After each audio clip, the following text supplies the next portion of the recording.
Thank you so much for joining me again for another episode of Anahita TV.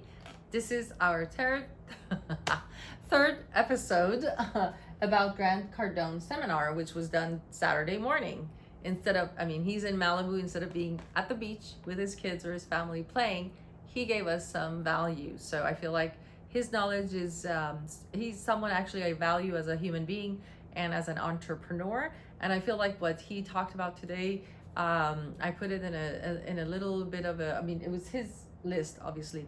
What I did was divide it into sections, and I'm doing one video per important, a line. So it's four. Number one being mindset, two is marketing, three is people, four is scale. So I have made two videos, one on mindset, one on marketing, and so today is people. That's my area of expertise. So I feel like this may be the longest video, or maybe not. Maybe I could do it short and fast and quick and give you some value. I feel like me and everyone that I know always refers to me as a people person. I'm very good at meeting people. I've never had a hard time selling anything. I've done my best work in terms of sales because I'm honest. I feel like and that comes through. I'm honest and I'm trustworthy, and I have some. These are the values I like to see in people. So before I see them in people, I like to hone them in myself. So I try to carry myself in an honest, kind, gentle way, and I feel like that constitutes getting lots of sales at the end. I've never done any manipulative selling, but I've always been the top salesperson any business that I've worked in.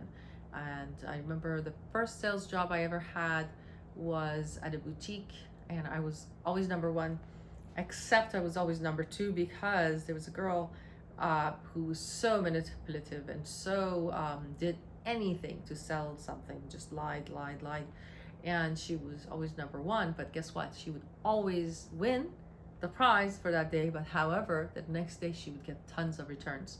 I believe I worked in that boutique for 3 to 4 years, and the entire time I worked there, I had 1, maybe 2 returns. And so the management pulled me aside and told me that I was actually the top salesperson because none of my items ever came back. And there was, I think, 30 of us that worked at that store. Anywho, I digress. So my expertise are in people, so I hope that I can bring some value to you in terms of teaching you some of the things that I have learned as a people person. In the past video, I explained that the reason I became a people person and honed the art of connecting with others was because we moved around a lot.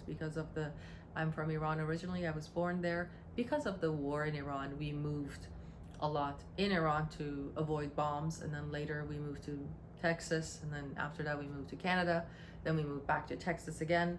And so even when we lived in Canada for 10 years, we moved around a lot because we didn't own our own home. The first home we moved in was immigrant infested and very unfortunately not in a very good neighborhood. So we moved the year later, and then the year later it was an okay neighborhood, but it wasn't the best neighborhood. So by the 3rd or 4th year, we moved to a really nice neighborhood. And then again, finally, our final home where we lived 5 years, the last 5 years that we were in Canada, was in the best neighborhood. I believe Drake, the singer, he was living there. He grew up. It was called Forest Hill. So the last 5 years. So my dad was very ambitious. He realized after living in Toronto for a couple of years, for the first year, he realized what the best neighborhood was. And his entire time that we were there, his aim and goal was to get us moved into that neighborhood. That's where the best schools were. Forest Hill High, I believe Drake, the singer, went there. I don't know. He's one of the only people that I know that went there that, you all, the viewers, would know.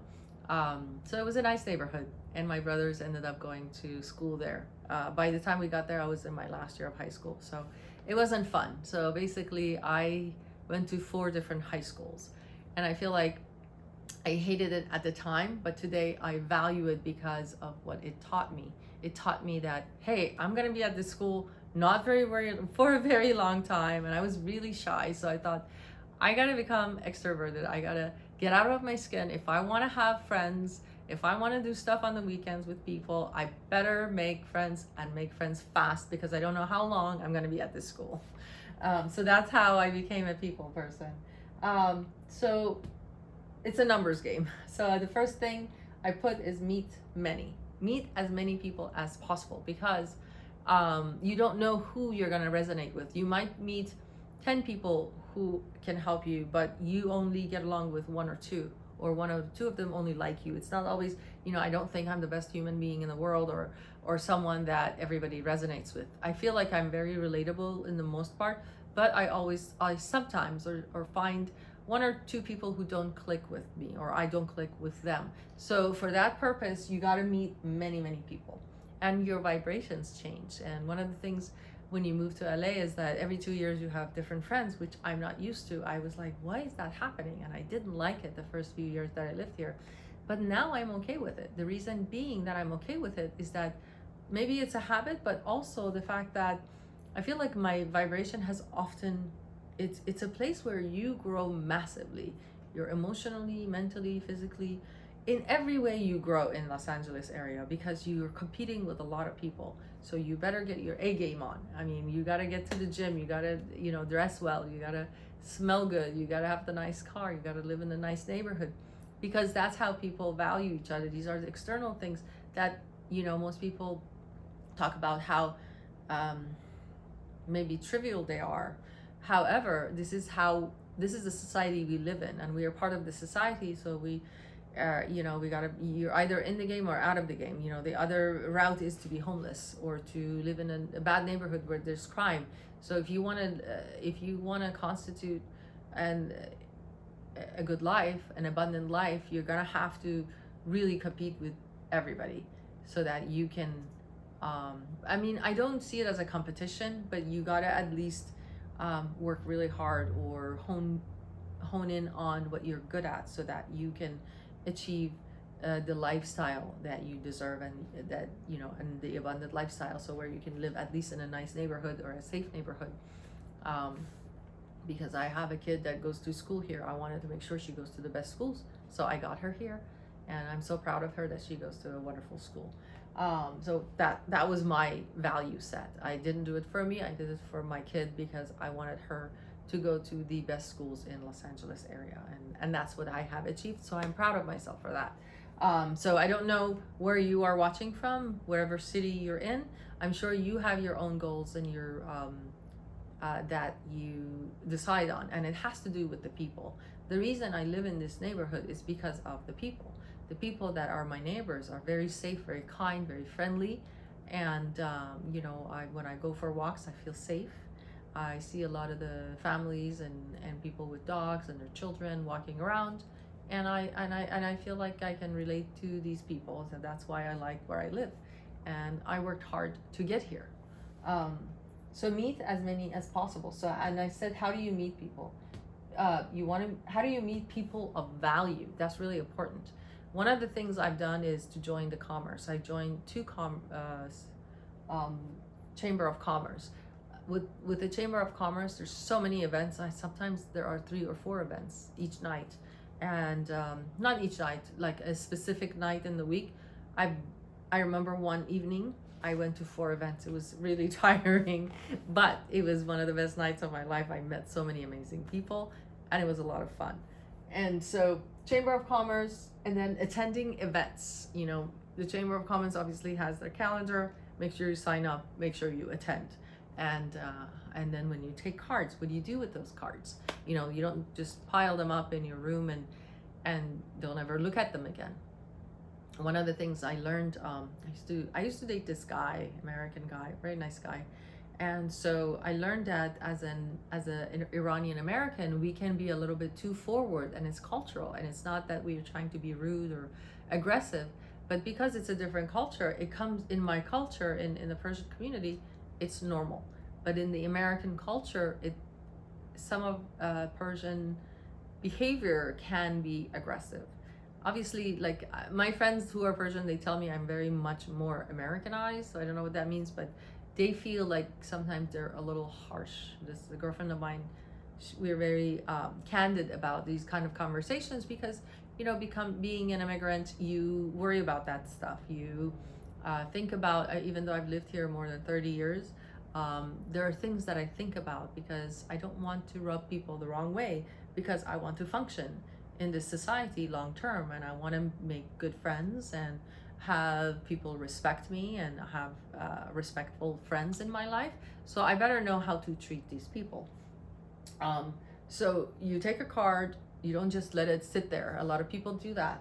You have to follow up. So I was telling you about the guy, friend of mine. I remember I had a contact that was really impressive. At the time I was working in the film industry. I was making movies, and I loved this guy who was his music.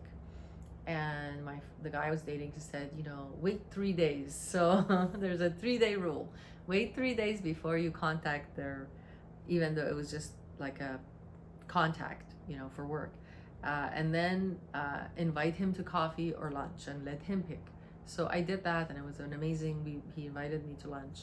He was very polite, he paid, which was very sweet because I invited him, and I was, you know, he's old school, so he wanted to, and I respected that.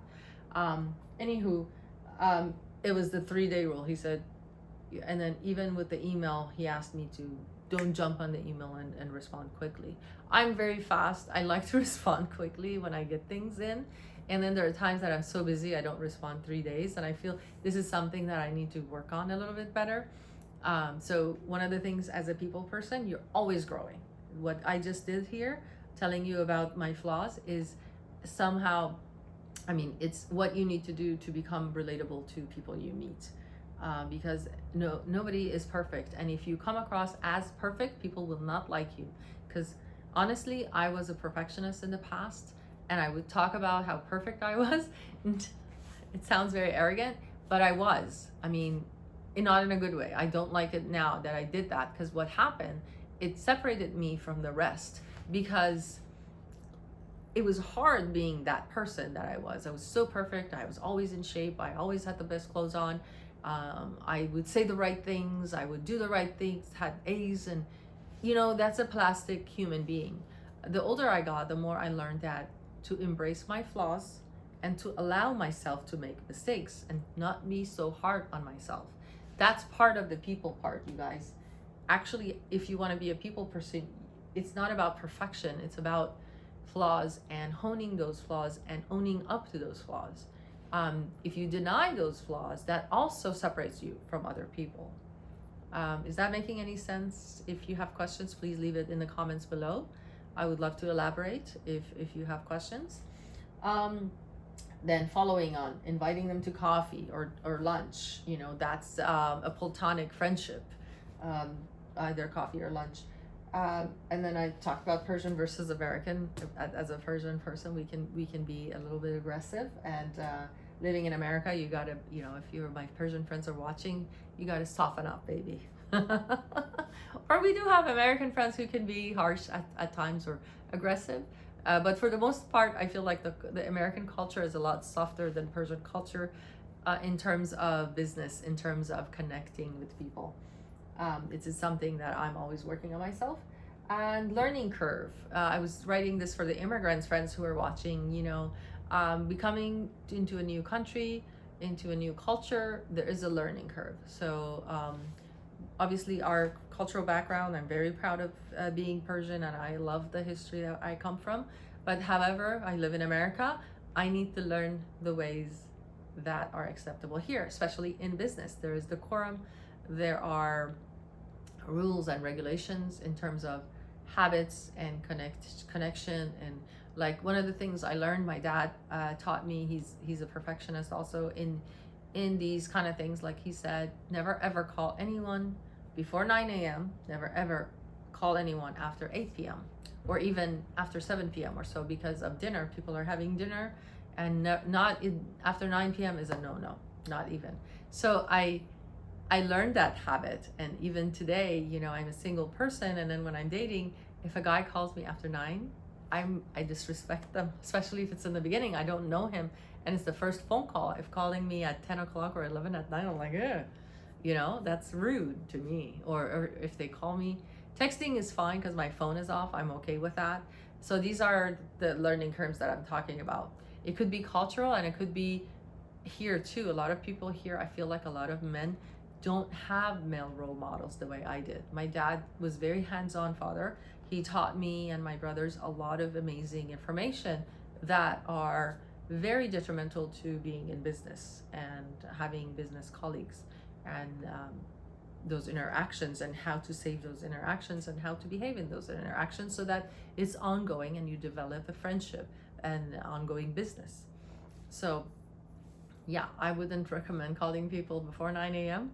or even after 9 p.m. And also on a Monday, let's say it's a Monday, I always think about that. If it's a personal situation, personal call, or even a business call, I don't call people till after 12, or after lunch, after 1 p.m. on a Monday, because I feel like Monday, when you're back at work, you have so much going on because you were away for the 2 days, you got to catch up on certain things, and you may need your morning to do that, and you don't want some person calling you about some deal or some meeting you want to have next week.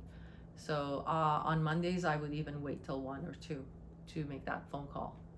From 2 to 6, I would cut it off at 6 p.m. All right, let's move on. Admit your flaws. We talked about that. I wrote this right before I made this. So admitting your flaws is actually a sign of being a human person, and people relate to that. And so I highly recommend admitting your flaws. I mean, not to a point to embarrass yourself. There are flaws and there are flaws. Yeah, I wouldn't say certain things in a business setting that are embarrassing.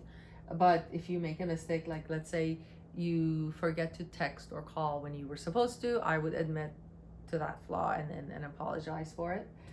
Create new habits. To become a people person, you got to create new habits. By new habits, I mean new productive habits that are helpful to you as a human being, or as an interesting person. If you're a dull person, always working, always just going home to your family, or to it's not a very interesting person. If you want to be interesting, you got to create new habits, like stay interesting. I put develop new hobbies. What do I mean by that? Reading is a great way. I love Patrick Bet-David. He talks about how he's a reader. He didn't really go to school for a long time, but he's a reader, and that's how he honed his intelligence, by tuning into a lot of amazing books. Imagine, I had this professor who said once how books are so amazing. He said, it takes a person 20 years of experience to write one book, and you take a weekend to read that book. So you gain 20 years of experience that person put into that book. And imagine if you read a book each weekend. Need I say more? You become a very, very profoundly intelligent human being. And that's what the universe needs more of. That's what we need more of. All right, let's move on. Yeah, I put read, new hobbies. One of the things I like to do is hike. Los Angeles is famous for hikes. What is it? Canyon. I forget. There's this canyon walk in Hollywood that everybody goes to. It's very popular. Topanga is a great one. There are several in Malibu that are great, but I mean, it's a beautiful place for hiking, and wine tasting is a big thing in Los Angeles. I mean, alcohol is not a great thing to get involved with, but if you like to be in nature, that's like going to a winery is a beautiful way to spend some time. Other hobbies, exercise. I'm big in the gym, swim.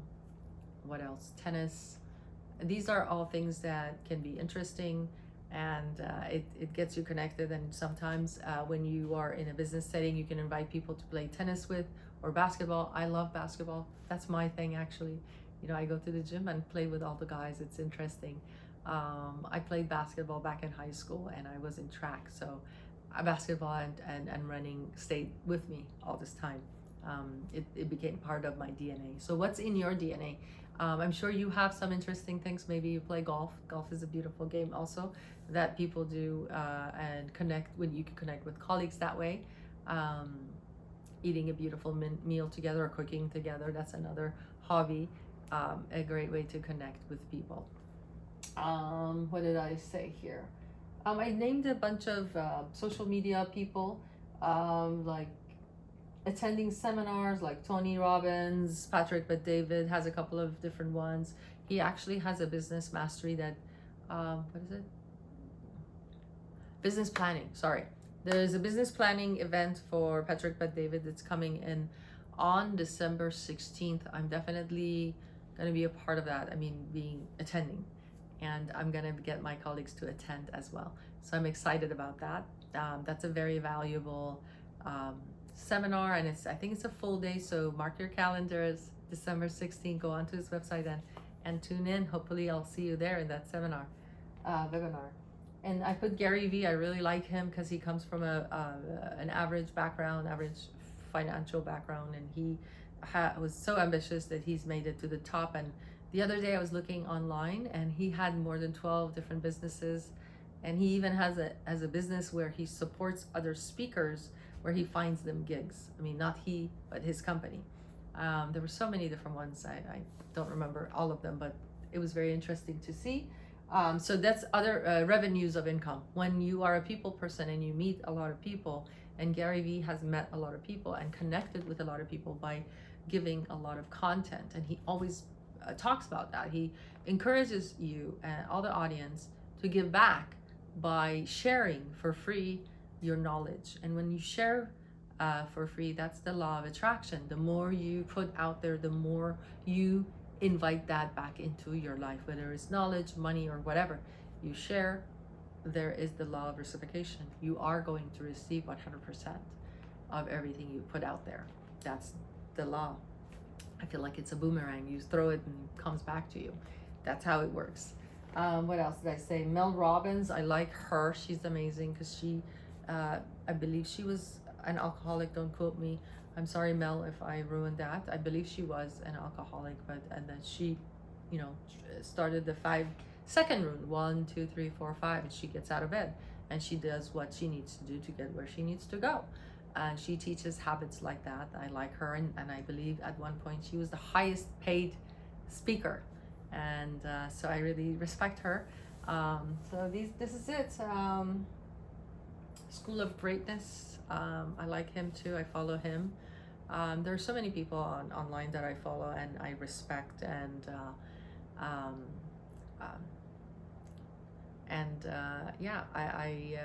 I recommend you do the same if you want to succeed. And honing the art of knowing people and becoming a people person is my area of expertise. If you need any help in that regard, please leave a message. I'd love to interact. If you have questions of how to interact, if you are not originally from this country, there's a learning curve that I talked about here, and make sure you have to become an observer of humanity. That's how you will learn.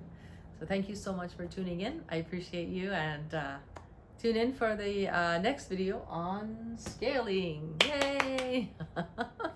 Thank you so much. See you in the next video.